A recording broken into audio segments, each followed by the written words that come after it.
Assalamualaikum warahmatullahi wabarakatuh. Selamat pagi rekan-rekan semuanya. Selamat pagi Prof. Anis.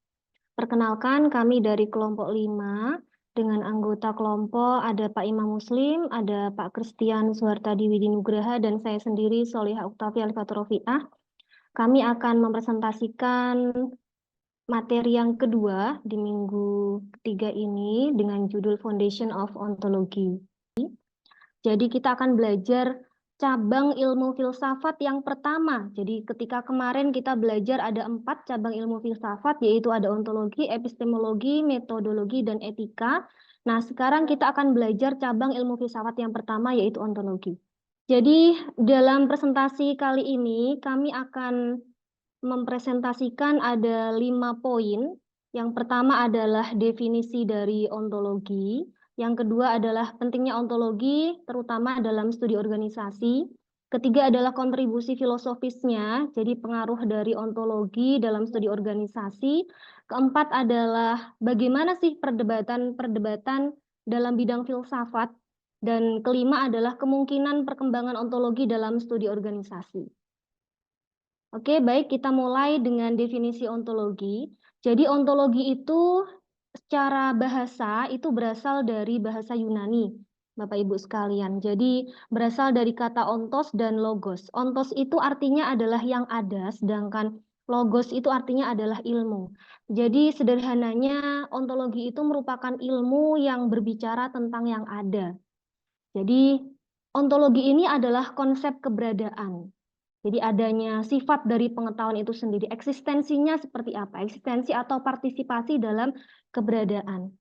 Menurut beberapa ahli, contohnya ini menurut Jujun S. Surya Sumantri, itu menjelaskan bahwa pokok dari permasalahan yang menjadi objek kajian dari filsafat awalnya itu meliputi logika, etika, metafisika, dan politik, yang kemudian banyak berkembang hingga menjadi cabang-cabang dari filsafat yang mempunyai bidang kajian lebih spesifik lagi yang kemudian disebut sebagai filsafat ilmu.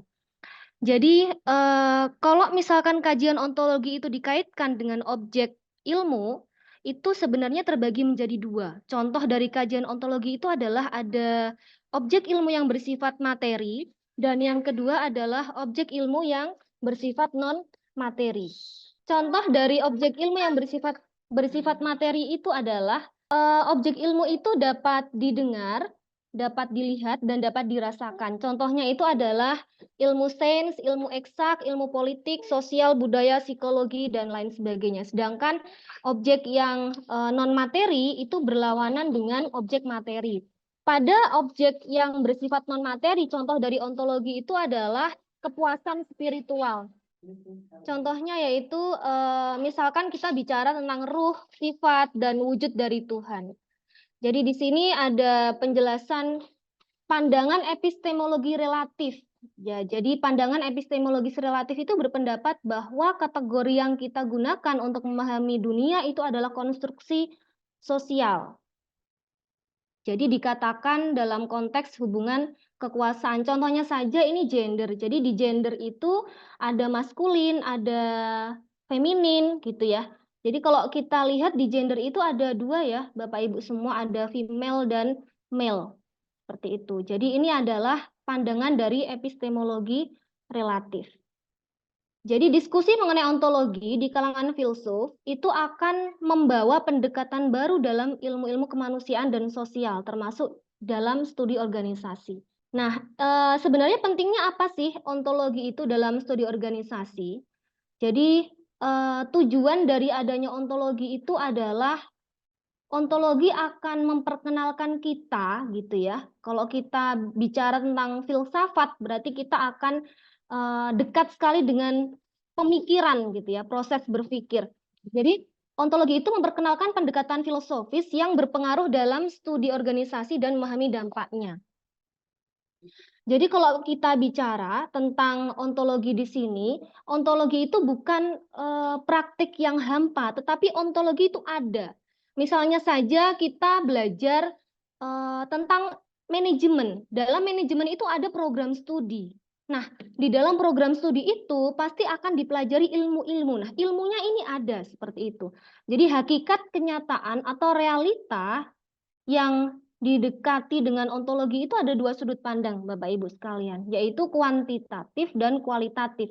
Kalau kuantitatif itu mempertanyakan apakah kenyataan itu tunggal atau jamak, sedangkan kualitatif itu mempertanyakan apakah realitas itu memiliki kualitas tertentu. Nah, ini adalah pentingnya ontologi dalam studi organisasi.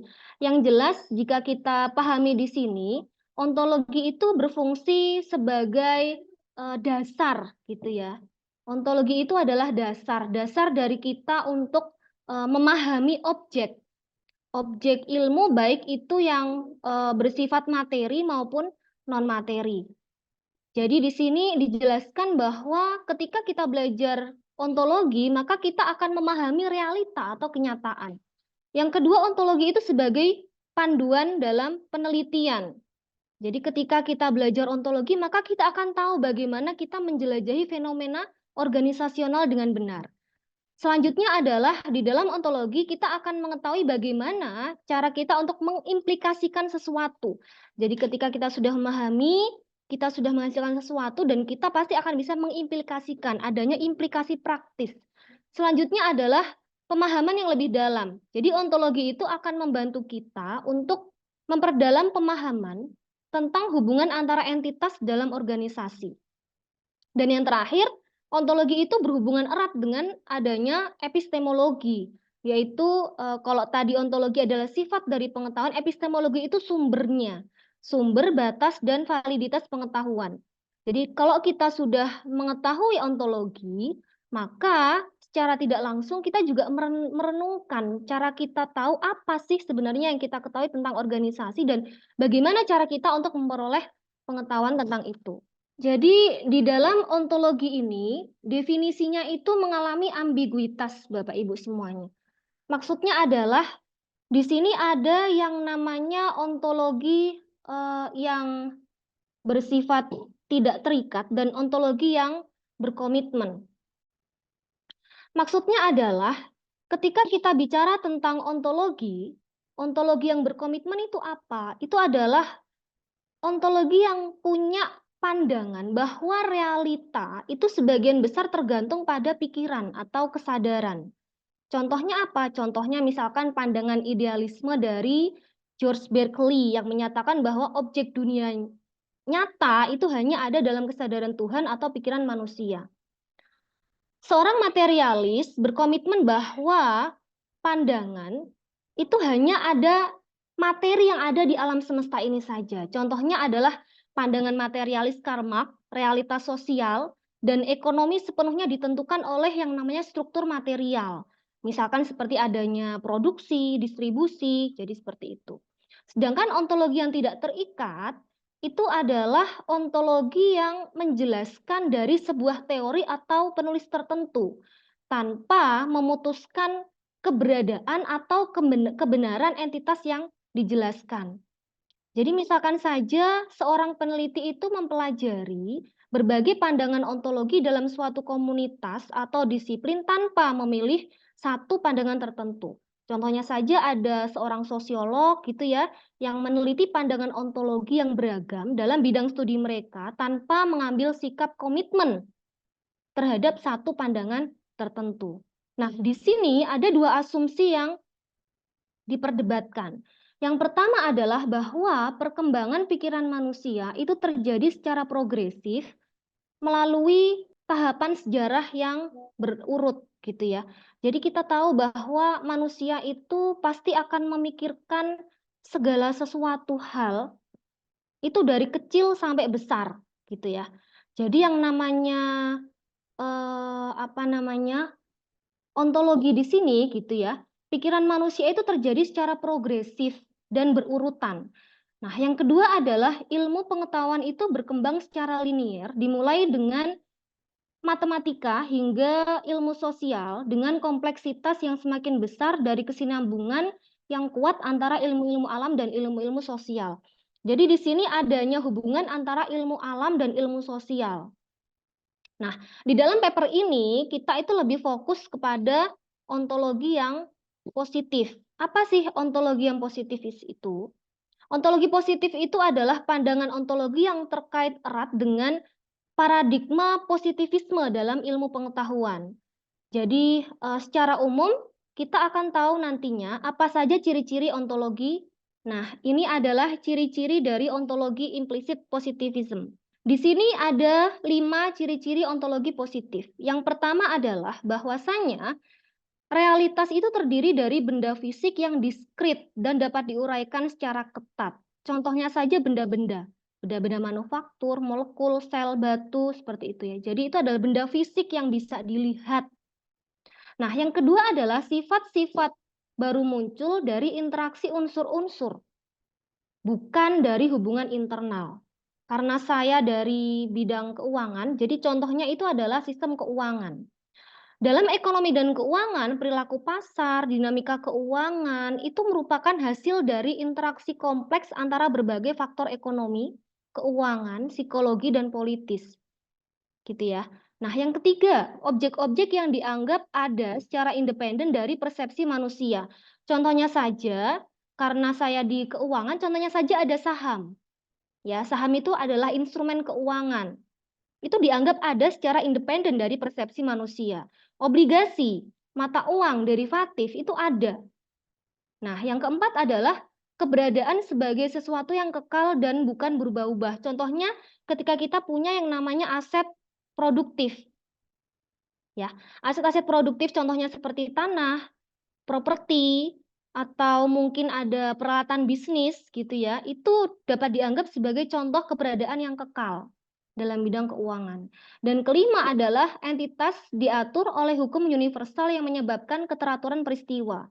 Ini ada yang namanya hukum risk and return. Kita tahu sendiri kalau dalam keuangan itu high risk, high return. Hukum risiko dan imbal hasil itu menyatakan bahwasanya ketika kita investasi itu berkorelasi dengan tingkat risiko yang diambil. Ketika kita investasi dengan tingkat risiko yang rendah, maka return-nya juga akan lebih rendah. Seperti itu. Jadi di sini ontologi positivisme itu menekankan observasi, pengamatan, verifikasi, dan pemahaman yang ketat dan tidak ambigu melalui perhitungan matematis. Namun, apakah ontologi ini dianggap berkomitmen atau tidak, itu tergantung pada perspektif dari penulisnya. Selanjutnya adalah, ini ada tafsir dan kekhususan ilmu-ilmu kemanusiaan. Saya mulai terlebih dahulu dengan istilah-istilah yang ada di sini. Ada yang namanya hermeneutik, positivisme, dan interpretivisme. Hermeneutik itu adalah tafsirnya. Jadi biasanya ini pendekatan yang digunakan untuk memahami atau menafsirkan teks. Sedangkan positivisme itu adalah tentang cara kita mencari pengetahuan dengan pengukuran atau pengamatan secara objektif. Sedangkan interpretivisme itu bagaimana kita memahami gitu ya, melihat dan memberikan arti, interpretasi, dari interpretasi. Jadi dalam pendekatan hermeneutik itu, dunia sosial dan manusia itu punya makna yang perlu untuk diinterpretasikan. Contohnya saja kalau saya mau meneliti objeknya itu tentang kinerja keuangan, maka saya harus memaknai kinerja keuangan itu apa. Setelah itu teks-teks, praktik-praktik, dan lembaga-lembaga sosial dihasilkan oleh masyarakat memiliki makna yang kompleks dan tidak selalu dapat direduksi menjadi unsur-unsur konstitutifnya. Selanjutnya, asumsi positivisme itu menyatakan bahwa objek-objek ada secara independen dari persepsi masyarakat yang bisa dipertanyakan. Jadi dalam pendekatan hermeneutik ini adalah pendekatan yang menekankan asumsi dari positivisme itu sendiri. Nah, ternyata ada beberapa tantangan dalam pendekatan hermeneutik dan asumsi positivisme. Ketika kita melakukan penelitian, tantangan yang pertama adalah penelitian itu selalu terjadi dalam konteks hubungan antara peneliti dengan subjek yang diteliti. Contohnya saya meneliti tentang lembaga keuangan, maka akan ada hubungan antara saya dengan subjek yang saya teliti. Yang kedua adalah peneliti membawa prasangka mereka sendiri ke dalam penelitian yang bukan hanya bias, yang bisa diperbaiki melalui analisis lebih lanjut, tetapi juga merupakan kondisi yang menentukan proses penelitian. Jadi ketika kita melakukan penelitian, gitu ya, prasangka atau asumsi yang dimiliki oleh peneliti itu dapat memengaruhi cara mereka merancang penelitian, menganalisis data, dan menginterpretasi hasil.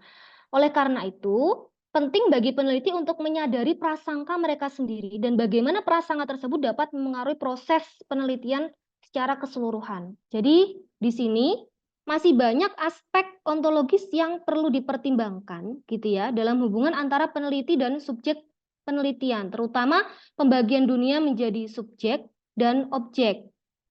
Nah, di sini ada perbedaan antara asumsi positivisme dan interpretivisme. Kalau positivisme itu adalah kita ketika meneliti, itu kita menolak subjektivitas atau mengaitkannya secara eksklusif dengan peneliti, yang pada akhirnya mengabaikan subjektivitas itu sendiri.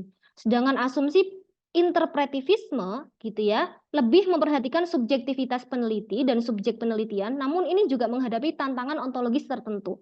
Contohnya saja, dalam asumsi positivisme kita mengenal adanya efisiensi pasar. Terus adanya teori portofolio modern gitu ya.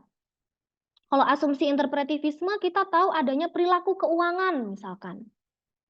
Jadi ini menekankan pentingnya pemahaman tentang persepsi, nilai, motivasi individu atau ketika kita meneliti tentang studi pasar gitu ya. Jadi ini adalah contoh-contoh ketika kita meneliti dengan asumsi-asumsi tersebut. Berikutnya adalah kita masuk ke bagaimana kritik-kritik terhadap ontologi. Yang pertama, kembalinya Heidegger ya ke ontologi berkomitmen. Jadi nama lengkapnya adalah Martin Heidegger. Ini adalah seorang filosof asal Jerman, lahir di 1889, dikenal juga sebagai Bapak Ontologi. Nah, dalam buku Ismail Enjo Mohoneng, dia menentang pemahaman tradisional tentang ontologi atau pemikiran-pemikiran filosof tradisional.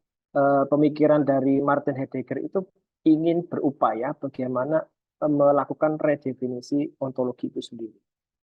Jadi Heidegger ini mendefinisikan kembali ontologi sebagai studi tentang keberadaan dengan fokus pada makna menjadi daripada hanya apa yang ada.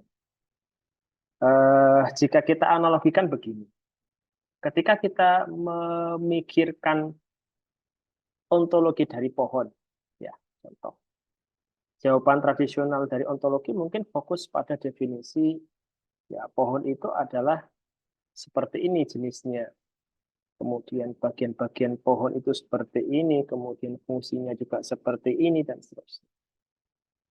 Artinya ya membahas kaitan dengan objek biologisnya saja. Nah, namun Heidegger ini mencoba melakukan redefinisi ya terkait dengan ontologi itu kaitannya bagaimana apa makna dari ada dan menjadi pohon itu seperti apa. Jadi ketika kita bicara pohon itu apa, maka kita melihatnya tidak hanya dari sisi objek, tetapi sesuatu yang bisa kita analisis dan kita definisikan. Jadi contoh misalkan kita melihat dari sisi makna menjadinya tadi ya, bagaimana pohon itu dilihat dari sisi kacamata ekologis seperti menyediakan oksigen, kemudian menyerap karbon dioksida, kemudian juga dari sisi sudut estetisnya merupakan keindahan dan ketenangan di lingkungan masyarakat.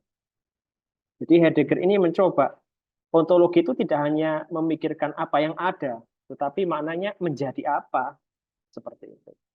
Jadi Heidegger ini ingin kita itu melihat ya lebih dalam tentang menjadi atau keberadaan itu sendiri itu seperti apa.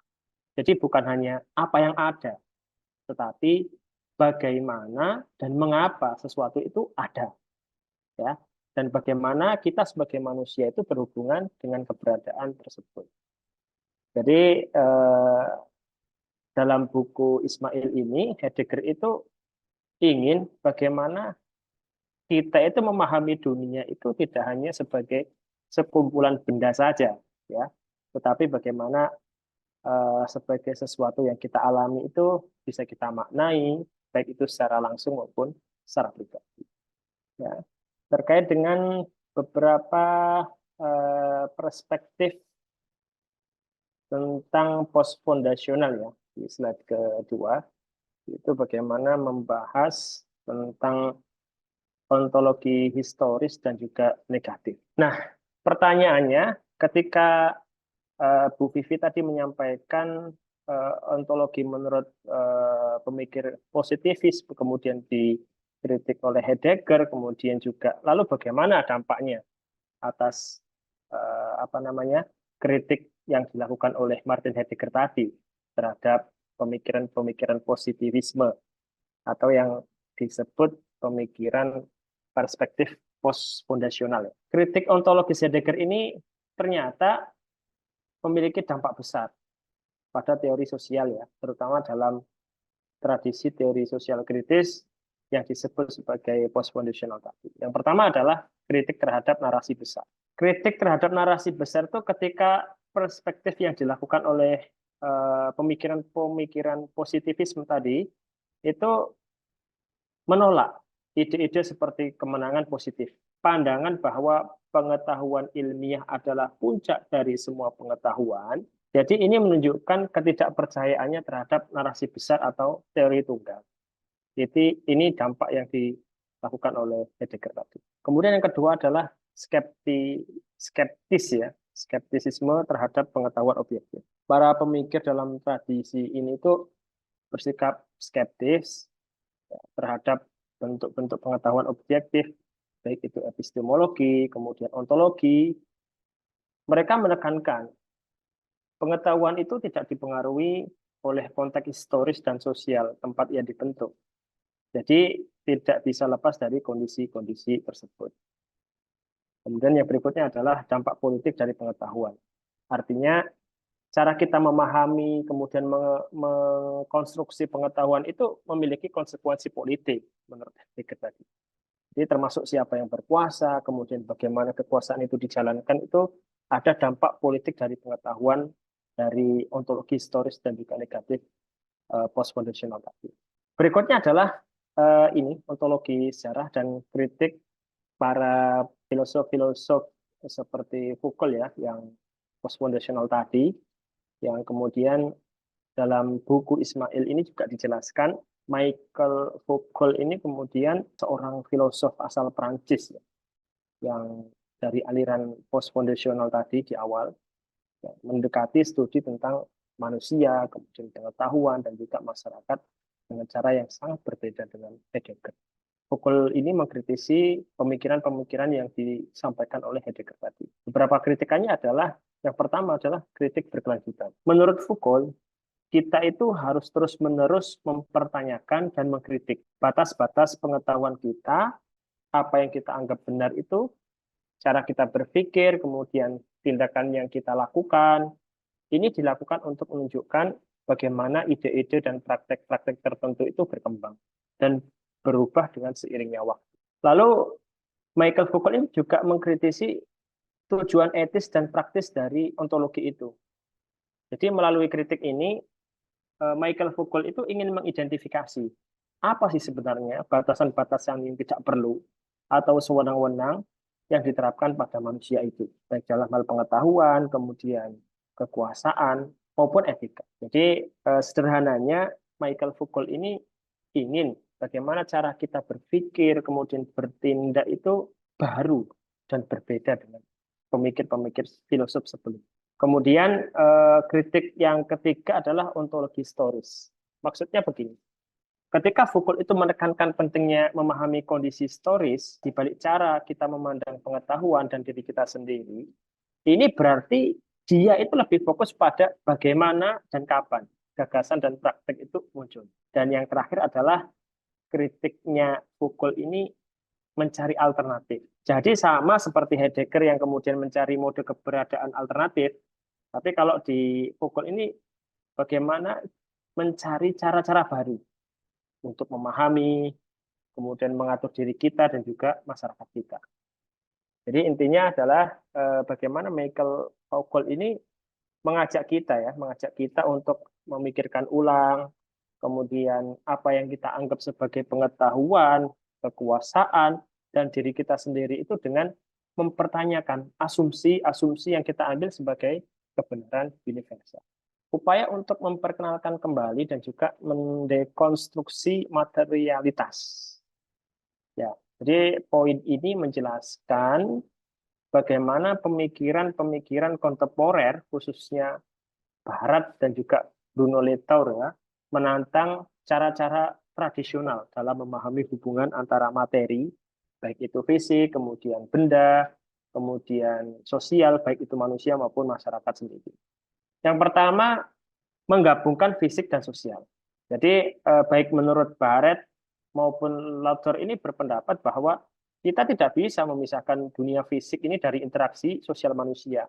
Karena mereka percaya bahwa benda dan orang itu tidak memiliki sifat atau identitas tetap. Jadi hingga mereka berinteraksi satu sama lain. Jadi menurut tadi Barrett dan Bruno Latour itu ya tidak bisa memisahkan dunia fisik ini dari interaksi sosial manusia.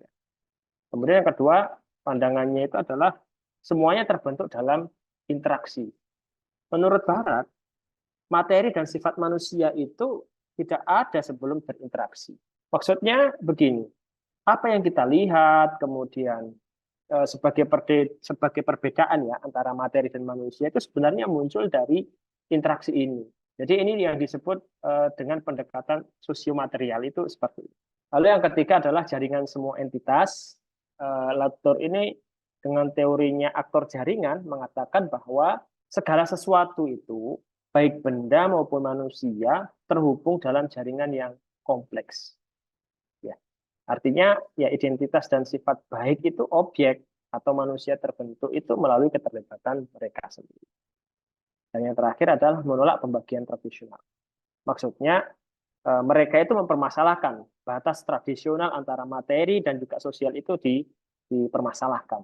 Antara pengetahuan, epistemologi, kemudian realitas ontologi, antara peneliti dengan yang diteliti, seperti fenomena alam atau sosial, kemudian alat yang digunakan, baik itu teknologi dan eksperimen, dan seterusnya.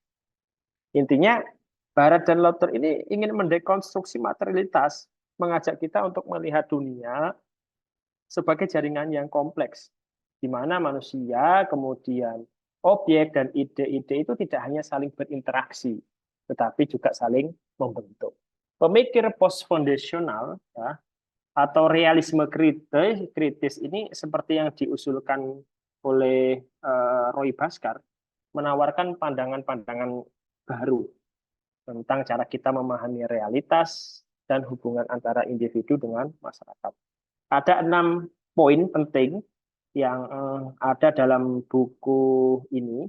Yang pertama adalah perbedaan antara pemikiran realisme kritis dan juga klaim metafisik.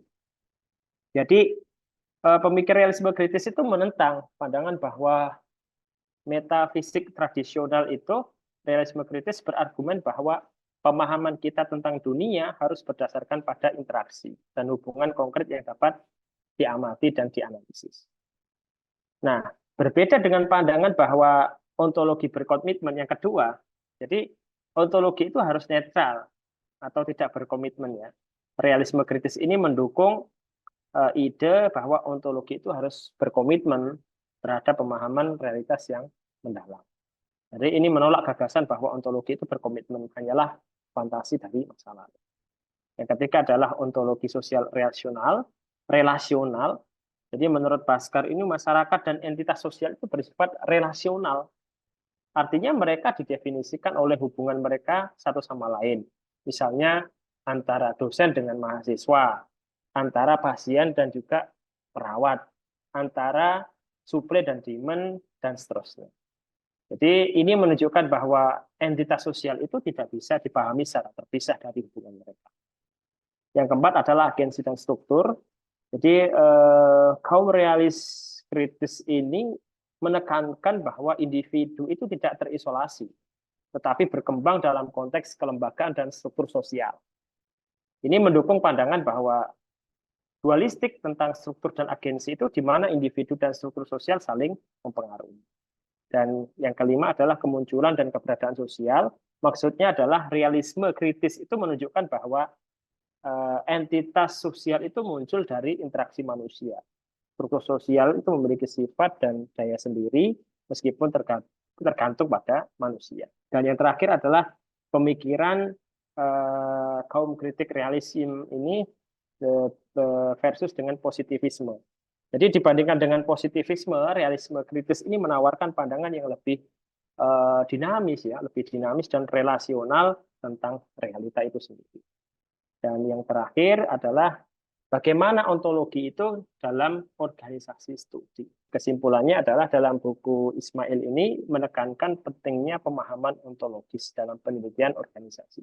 Bagaimana ontologi tidak hanya membentuk dasar dan teori dan metodologi yang diteliti, tetapi juga terlibat dalam dialog yang berkelanjutan dengan penyelidikan substantif, saling mempengaruhi dan memperkaya pemahaman kita tentang organisasi dan dunia. Saya akan melanjutkan presentasi hari ini, yaitu terkait dengan bagaimana ontologi itu berkembang. Jadi sedikit mengulang dari yang disampaikan Bu Solihah dan juga Pak Muslim, bahwa konsep ontologi itu bukan merupakan sesuatu yang statis, tapi merupakan sesuatu yang dinamis. Kita mulai di sini dengan konsep dari ortodok Marxis atau pendekatan Marxis ortodok. Konsep ini secara umum membahas terkait dengan konteks organisasi dan analisis sosial dengan fokus pada ontologi dan implikasi etis dari pemikiran Marxis dibandingkan dengan pemikiran fungsional.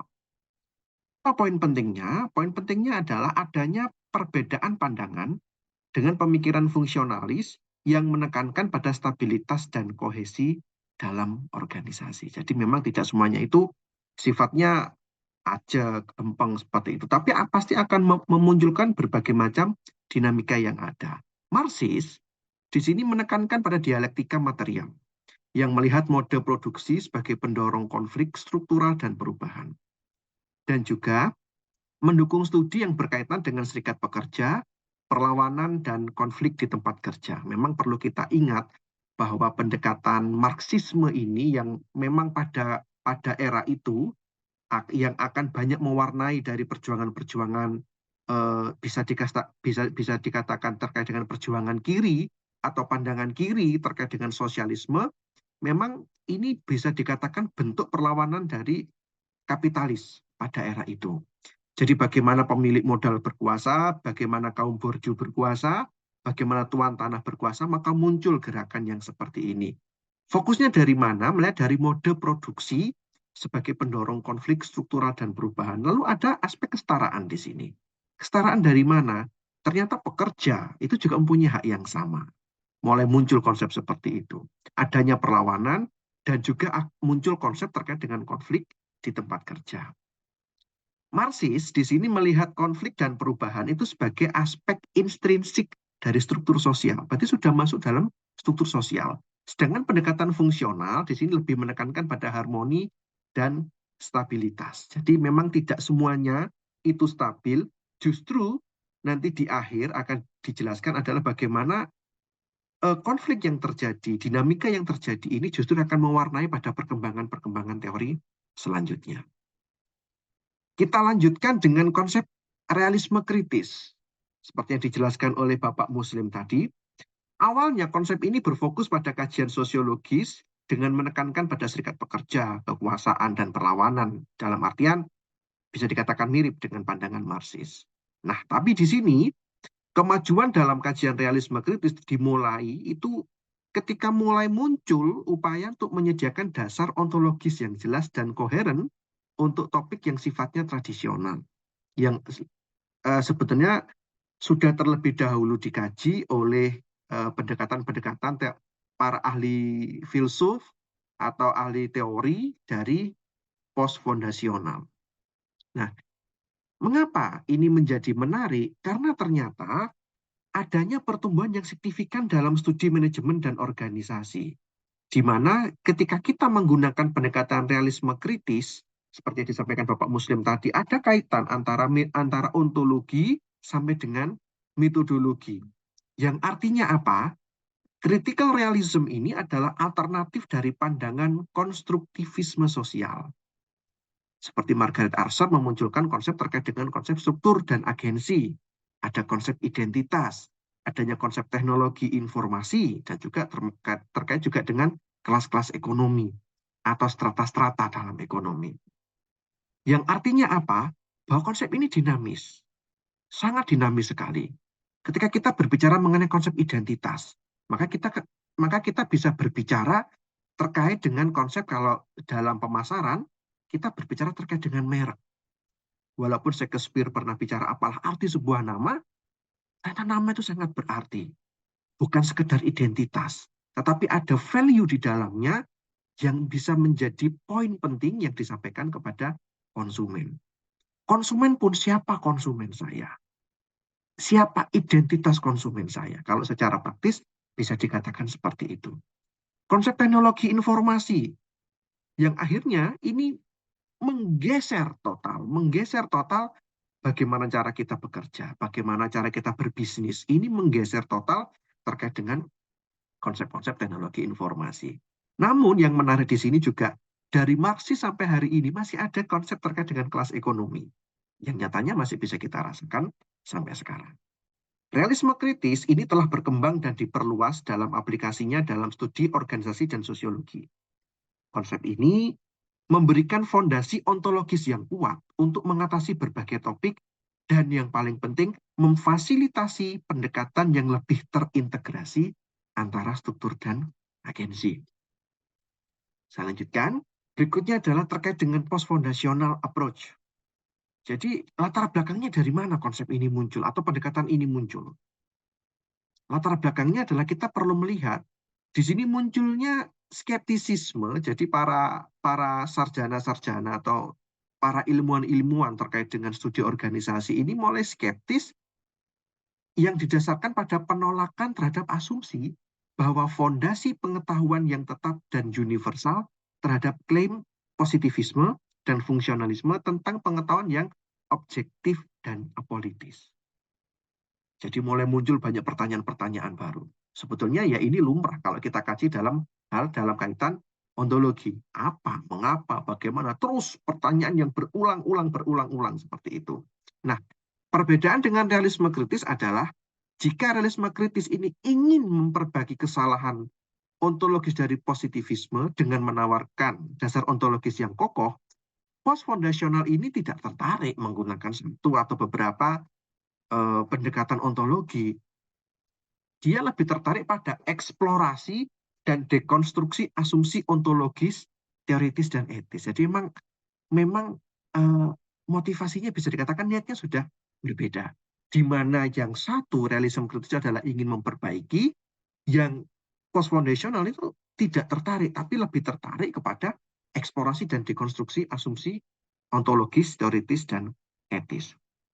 Nah, memang di sini dapat dikatakan bahwa pendekatan post-foundational itu lebih tertarik pada analisis kritis asumsi dasar apa yang dapat digunakan untuk membentuk pemahaman dan praktik dalam organisasi. Michael Foucault, jadi dari Foucauldian approaches di sini ya, akhirnya tokoh utamanya adalah Michael Foucault di sini, menyatakan bahwa dalam pendekatan ini menekankan pada cara-cara diskursus atau cara berbicara dan berpikir tentang dunia dengan membentuk identitas dan praktik organisasi. Jadi diskursus dari Foucault di sini adalah bagaimana konsep dunia ini terkait dengan identitas dan bagaimana organisasi ini bergerak. Studi awal ini dimulai dari perkembangan manajemen yang pesat dan respon dari perubahan bentuk organisasi dengan menekankan efek konstruktif dari diskursus manajemen yang baru. Seperti kita mengenal ada konsep manajemen sumber daya manusia, konsep total quality management, jadi tidak hanya berfokus produk. Kalau kita berbicara terkait dengan operasional, fokus produk. Yang penting saya bikin produk.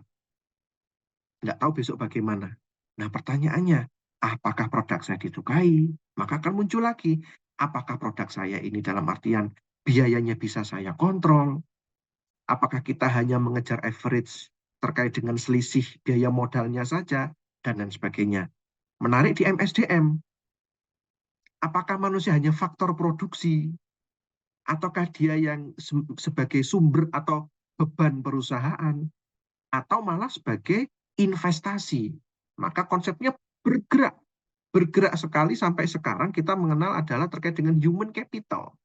Tidak sekedar manajemen personalia ketika itu, tapi benar-benar menjadi human capital. Nah, di sini yang menarik juga adanya efek dari penjara panoptikon. Jadi penjara panoptikon itu peneliti ini meneliti panoptikon itu seperti sebuah silindris. Jadi kita ada di tengah-tengah. Ini konsep panoptikon ini terinspirasi dari istilahnya pengawas pabrik yang dia ada di tengah-tengah dan dikelilingi oleh istilahnya ini penjara dari kaca satu arah. Saya bisa melihat ke sekeliling dengan jelas, tapi yang saya lihat tidak bisa melihat saya. Jadi memang posisi ada di tengah sebagai panoptikon. Jadi di mana bisa dikatakan penjara ini yang bentuknya silindris dan dapat melihat ke semua sisi dan sudut tanpa ada batas. Studi Foucauldian kontemporer ini menekankan pada kejujuran dan etika sebagai wahana mengkritisi pada tatanan moral dan aturan yang telah ada. Nah, ini yang poin penting, bahwa Foucault di sini sudah mulai melompat. Tidak sekedar bagaimana dia mengkaji ontologis, tapi ada aspek penting terkait dengan kejujuran. Ibarat kita dalam perusahaan mengalami masalah, kita dalam perusahaan mengalami sakit, maka kita harus berani jujur. Apa sakitnya? Apa masalahnya? Supaya apa?